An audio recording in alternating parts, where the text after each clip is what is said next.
इस संसार में आदमी जो है भगवान को खोजता फिरता है, और जबकि इतना सिंपल है। जब वो कहते हैं कि जब भगवान सब जगह है तो हमारे घट इस शरीर के भीतर क्यों नहीं होगा।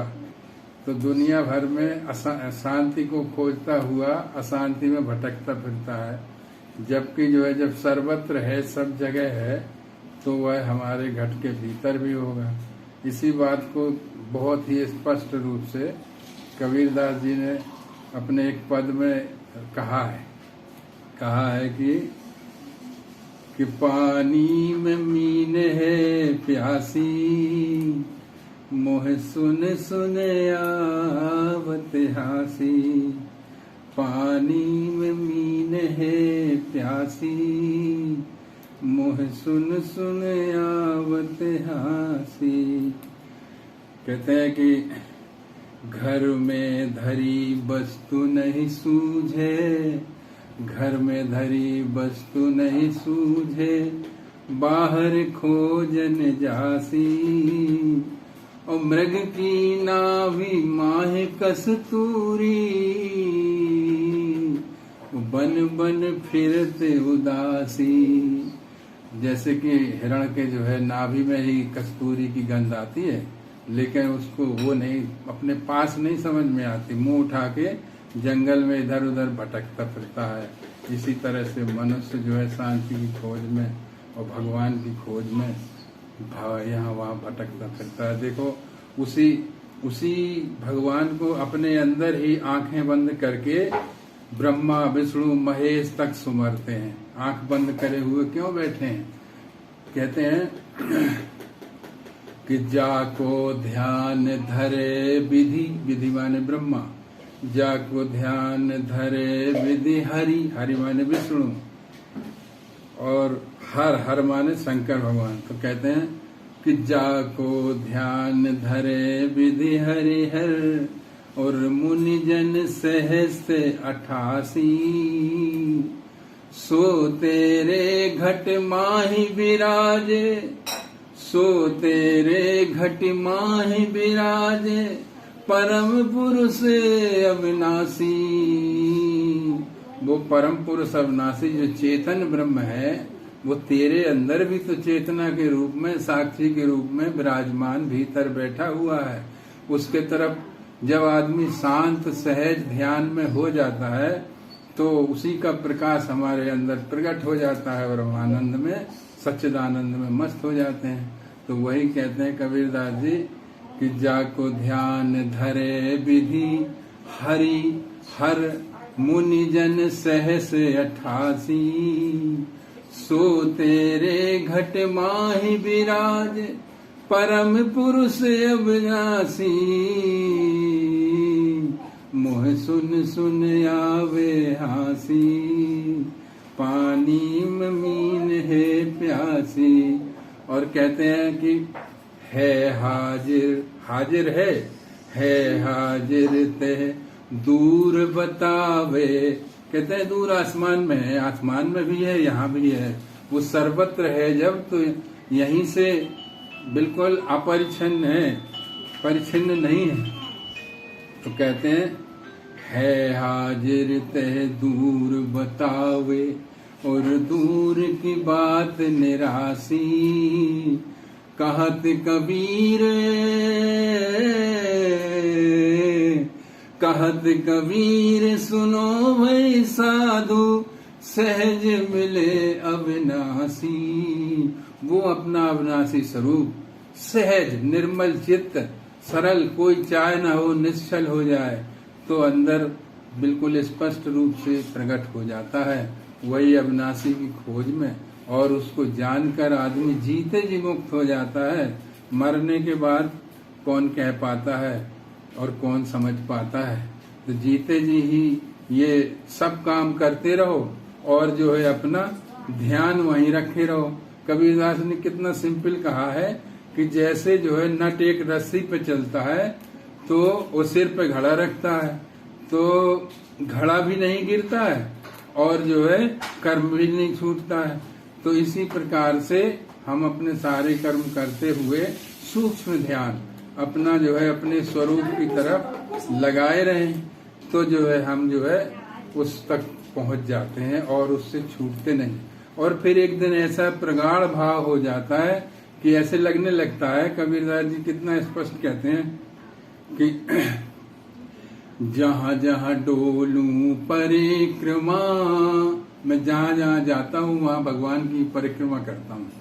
जहाँ जहाँ डोलूं परिक्रमा, खाऊं पीऊं सो पूजा, जब लेटूं तब करूं दंडवत, और भाव न लाऊं दूजा। जहाँ जहाँ डोलूं परिक्रमा, खाऊं पीऊं सो पूजा, जब लेटूं तब करूं दंडवत, भाव न लाऊं दूजा। दूसरा भाव ही नहीं आता, तो उसी भाव में तो कहते हैं कि जो है वो फिर कभी भूलता ही नहीं है। तो इसी प्रकार से सत्य को अपने अंदर ही दर्शन किए जाते हैं। ध्यान थोड़ा करना पड़ता है, जैसे कबीरदास जी कहते हैं ना कि उसकी तरफ मुखातिब होगे तो वही बुद्धि उसको प्रकाशित कर देगी, और जो है संसार की तरफ मुखातिब होगे तो संसार से जोड़ने लगोगे।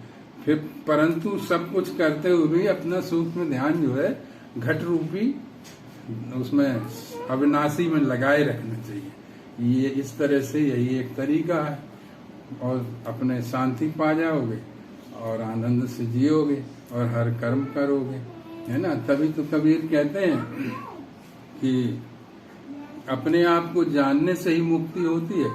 कबीर कहते हैं कि सब बन तुलसी होए गई। बोलते हैं कि हम एक तुलसी अब क्या पूजें, हमें सारा जंगल ही तुलसी जैसा पवित्र लगने लगा, सब में वही हरियाता हुआ दिखता है। तो कहते हैं कि सब बन तुलसी होए गई, और सब पर्वत साल गिराम, जा दिन ते हम जानियो अपनो आत्मा राम। तो अपने आत्मा राम को जब हम जान लेते हैं तो कहीं कोई दूसरा दिखता ही नहीं है। यही शंकराचार्य का भी अद्वैत दर्शन है कि जो है अद्वैत ब्रह्म है, सर्वत्र एक ही अद्वैत चीज विराजमान है। तो जब वही दृष्टि बन जाती है तो हम उसको पहचानने लगते हैं और आनंदित रहते हैं। सब काम करते हुए भी मस्त प्रसन्न आनंद चित्त रहते हैं। यही सच्चिदानंद का आनंद है। और वह ये भगवान जो है ना, ऐसा नहीं है कि कोई एक मनुष्य बैठा है या कोई एक अलग बैठा हुआ है। वो आकाशवत है, आकाशवत। लेकिन आकाश तो जड़ है, आकाश से तुलना की गई है, लेकिन वो चैतन्य आकाश है। जो हमारे अंदर चेतना विराजमान है, वो चेतना सर्वत्र फैली हुई है और वही हमारे अंदर भी है। तो जब हम उसको पा जाते हैं तो फिर जो है अमरता की तरफ चले जाते हैं। इसी को कहते हैं कि तमसो माँ ज्योतिर्गमय, अंधकार से प्रकाश की ओर चलो। तो वह जो चैतन्य सूर्य का प्रकाश सर्वत्र चेतनाकाश में फैला हुआ है, वही हमारे चिदाकाश में जब प्रतिबिंबित होता है यानी परावर्तित होता है तो वो जो है जीव बन जाता है। वो परावर्तित प्रकाश ही जीव का रूप है, जिसको हम अंतःकरण कहते हैं। और लेकिन जीव जब अपने मूल स्वरूप चैतन्य स्रोत ब्रह्म कहते हैं उसको, और वही प्रकाश है, वही अमरता है, तभी कहते हैं कि मृत्योर्मा अमृतोगमय, मृत्यु से अमृत की ओर चलो। तो वही जब वहाँ पहुँच जाते हैं तो वही अमरता है। वहाँ लगता है कि मैं सर्वत्र हूँ, और जब मैं सर्वत्र व्याप्त होता हूँ तो फिर मुझे ऐसा महसूस होने लगता है कि अब मैं कहाँ कहाँ मर जाऊंगा। जब मैं सर्वत्र हूँ तो कहाँ कहाँ मर जाऊंगा भला। तो मृत्यु भय, और यानी इसी को कहते हैं कालातीत होना, काल से भी अतीत हो जाना। तो हम काल से भी ऊपर हो जाते हैं। तब ऐसे सोचते हैं, कैसे सोचते हैं कि कौन कहता है कि मैं मर जाऊंगा, मैं एक दरिया हूँ, समंदर में उतर जाऊंगा। अर्थात मैं एक अभी मतलब परावर्तित प्रकाश किरण के रूप में हूँ। जब अपने स्वरूप को जान लेता हूँ तो वही हो जाता हूँ, और वह होने के बाद व्यापक हो जाता हूँ। यही अविनाशता है, यही अमरता है, यही विराटता है। और इसी को कृष्ण बताते हैं गीता में कि मैं ही में सर्वत्र विद्यमान हूँ। मतलब मेरा स्वरूप जो शाश्वत है वही तो सर्वत्र विद्यमान है, और उसको अपने अंदर ध्यान के द्वारा ही देखा जा सकता है। ध्यान ही एकमात्र वहां तक पहुंचने की क्रिया है, और ये करना चाहिए सुबह शाम उठ के हर आदमी को, तो अपने अंदर के शांति और आनंद में डूब जाता है।